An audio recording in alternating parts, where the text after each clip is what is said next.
My name is Rory Houlihan and I ran for U.S. Senate and for Kentucky House to stop the ticking time bomb and put our economy on track for a bright new day instead of all things ending. Let me educate you on the ticking time bomb and give you the rest of the story. Part 4 of 2019. You choose. There is no honor amongst thieves, tale of murder and suicide, or the result of the silver bullet tactic backfiring. History will show Americans a story about a political murderer who wrote a book aimed against moderate candidate Joe Biden and ended up causing the political suicide of Donald Trump, caused by none other than a big Trump supporter, Peter Schweizer, and a corrupt Ukrainian conman, Victor Shokin, desperate not to go to jail. They spun a storied web of proxy innuendo, just plain falsehood and timeline intrigue that desperate conservatives and President Trump were all too willing to believe without checking. For a matter of fact, that's what got him in trouble. First, Peter Schweizer is the head of the Government Accountability Institute. The GAI is a think tank founded by Peter Schweizer, Steve Bannon. The GAI is mostly funded by Rebecca Mercer, who is part of the Mercer family, headed by Robert Mercer, the former co-chair of Renaissance Technologies, a big hedge fund. The Mercer family was and still is a major right-wing donor to various different causes, a big Trump supporter, and a family that has come into the spotlight since Trump's election. Also involved in Cambridge Analytica and some of the outfits that became famous, if not notorious, after the 2016 election. If you want to know more, you can go to Netflix and search Hacked. That's Hacked. I hope the impeachment proceedings become a future warning to American politicians about pushing to obtain and accepting help from foreign sources. The smoke and mirrors Schweizer and Shokin released, Donald Trump believed as hard fact of wrongdoing and caused Donald to demand that Ukrainian President Zelensky investigate the Bidens, or else Donald Trump would withhold money Congress had appropriate for Ukraine's defense. The funds were only released after the impeachment inquiry was announced. The cat was out of the bag, so the bag had to be opened, getting a personal coercion, a quid pro quo, and a look of strong-arm bribery, because Donald Trump believed the con man instead of the honest woman, former Ambassador Marie Yovanovitch, and broke our U.S. laws. And in doing so, Donald Trump crossed the line Democrats could no longer ignore. If you remember, Nancy Pelosi was fighting this impeachment all along. So, conservatives and the conservative press, especially Fox News, are solely to blame for the impeachment proceedings occurring now. They created this mess. Let me give you some information on the two types of campaign strategies. The first type is the retail campaign strategy. The second type is the commercial campaign strategy. The retail campaign is called retail, just like in a store, you go in and see what you are buying. In a retail campaign, you see the candidate. The candidate goes knocking on your door. You meet the candidate on a one-on-one. You get to ask the candidate questions. Look them in the eyes as the candidate answers your question. This is called canvassing. Canvassing is the primary activity of a retail campaign. If the candidate can't get to your house, the candidate holds socials or block parties or where small groups of folks can meet the candidate. Again, you have the opportunity to meet, talk to, listen to the candidate on a personal level. For rule settings, candidate or his supporters call you up instead of canvassing, being more time effective. The commercial campaign is called commercial because the campaign uses commercial means of communicating. The campaign's primary means of messaging is through TV, radio, Facebook, and newspaper advertisements. Today, to a lesser extent, commercial campaigns also use bumper stickers, mailers, flyers, t-shirts, books, and signs. Let's talk about what has become a primary campaign tactic of the conservative right, which is finding or creating the silver bullet. The silver bullet is digging up dirt or creating dirt on your opponent to use in a campaign ad to get the voters to judge, to form a bad opinion of that opponent. Therefore, TV commercials have become so negative because the silver bullet does work. We saw it in the 2016 presidential race. We just witnessed the silver bullet used in Kentucky's attorney general race. Understand, Mitch McConnell won his first senatorial race due to the silver bullet. And the McConnell machine in state Wall Street, Washington folks, groomed by Mitch McConnell, bringing in out of Kentucky candidates, limits their exposure to Kentucky's electorate. They have a clean slate to Kentucky's electorate. They are nobodies. So, their Kentucky opponents, who are often better known, experienced folks, will underestimate their threat to them or just not know how to handle them. Having a no history, the Mitch McConnell proteges to have a totally offensive negative ad campaign.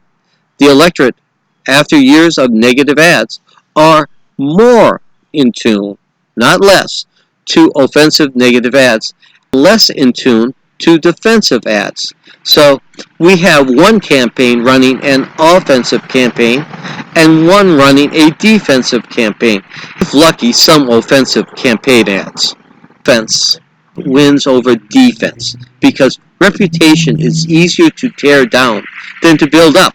And tearing down is the goal of the conservative Mitch McConnell and the conservative machine. Her bullet ads aim to affect the votes in the views of independents and Democrats to either cause them not to vote or to vote against. Either result favors the conservative candidate. This is where we come in 2020 election. The silver bullet is so important to conservative campaign strategy that they created a business, literally an industry. The AI, Government Accountability Institute, and it has its investigators, its forensic data scientists. They literally pore over countless public records, corporate findings, dark web scrapings to compare just to find or create dirt on Democrats and specifically government moderates. Government Accountability Institute is a dark company that creates a silver bullet and books you folks see. Conservatives work harder to tear down the reputations of moderates and have been doing so since the 1970s, starting first with Christian moderate Republicans, which started with Russian-born atheist Ayn Rand in the 1970s. Today, many Democratic candidates now fill the moderate Christian role, myself included. Understand, liberal candidates give conservative silver bullet machine red meat conservatives need to drum up their base. Moderates don't give conservatives the red meat they need. So, the conservative silver bullet machine has to turn to the proxy innuendo to discredit moderate candidates. That is to create a timeline or twist a line of facts to point to wrongdoing, when individually the facts would point to nothing. Understand, for every action there is an opposite action. TV and radio ads are short and must have a point, single point. If you are communicating a silver bullet, you are also not communicating something else. That something else are issues. Running a silver bullet campaign means that you don't need to talk about issues. If you were a con man, would you want to talk about issues and make promises which could haunt you? Probably not. You be as vague as possible. You be as evasive on your plans as possible. So, if you are wondering where the issues have gone, look no further than to the Silver Bullet campaign. That starts the mudslinging. Why? the decline of issue-based communications, they are ticking time bombs, folks. Remember, I ran for U.S. Senate and for Kentucky House to stop the ticking time bombs and put our economy on track for a bright new day instead of all things ending. Let me educate you on the ticking time bombs and give you the rest of the story. You probably heard that several times from me. The ticking time bombs are coming closer and closer. The weather nows of fire, floods, and freak have gotten to the localized extinction level several times lately, signifying we ain't got all day. So, not talking about or following the issues, not recognizing the threats, not talking about our solutions is keeping us on a highway to hell. Conservatives who avoid talking about solutions, deny problems exist, do us no favors. They keep us on this highway to hell. Conservatives instead use the silver bullet to degrade and keep out of our government those who will work for those solutions, which is even worse and will eventually kill you and your kids if we don't get off this highway to hell.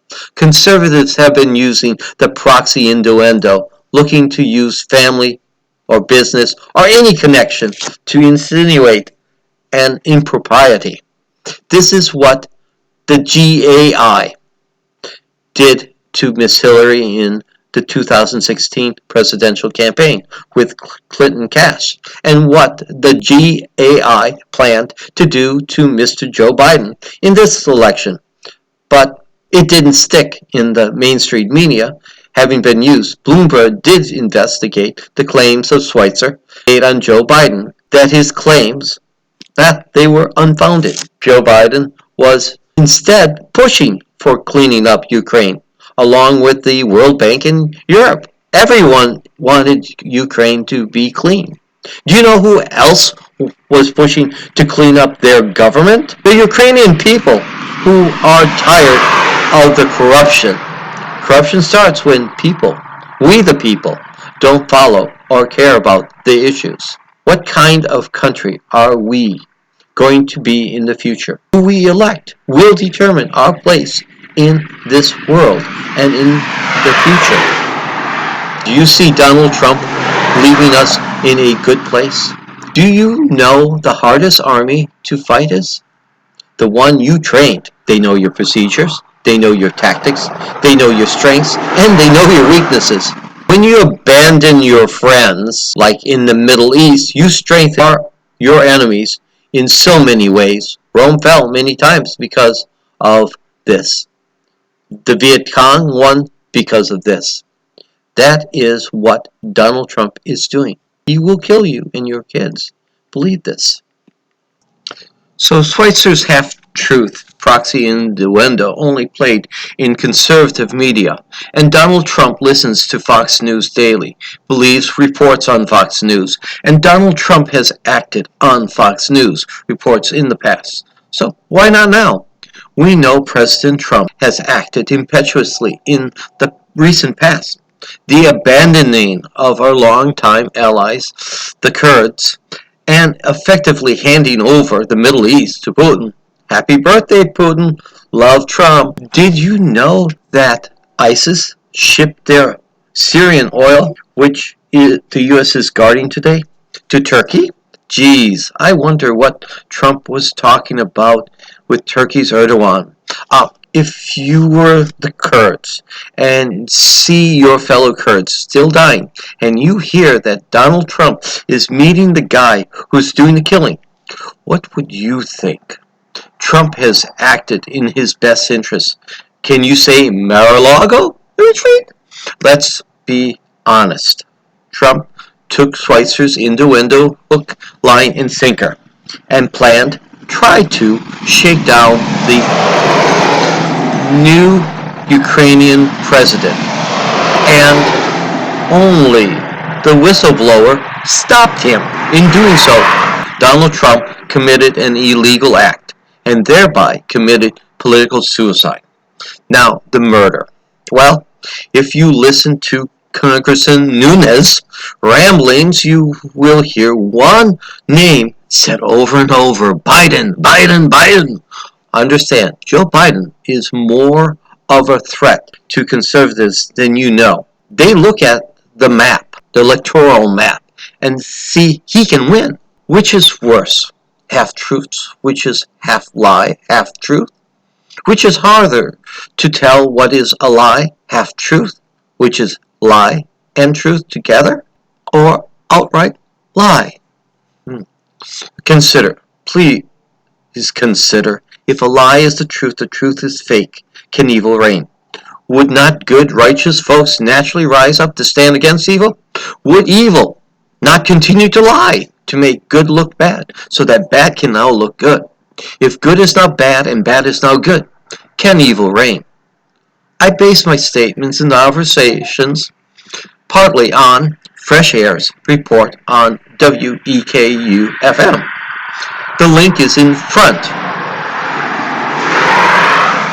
WEKU-FM is a great source of fair and balanced reporting. Reliable, in-depth information is worth paying for. Please support WEKU, our local public radio station, and donate. Here's the link. This is the end of Rory Houlihan's. The rest of the story, Part 4 of 2019. You choose. There is no honor amongst thieves, or a tale of murder and suicide, or the backfire result of the silver bullet tactic. If you like what you hear, would you do me a favor and subscribe to my Rory for Us YouTube.com channel. You have a good and blessed day, folks.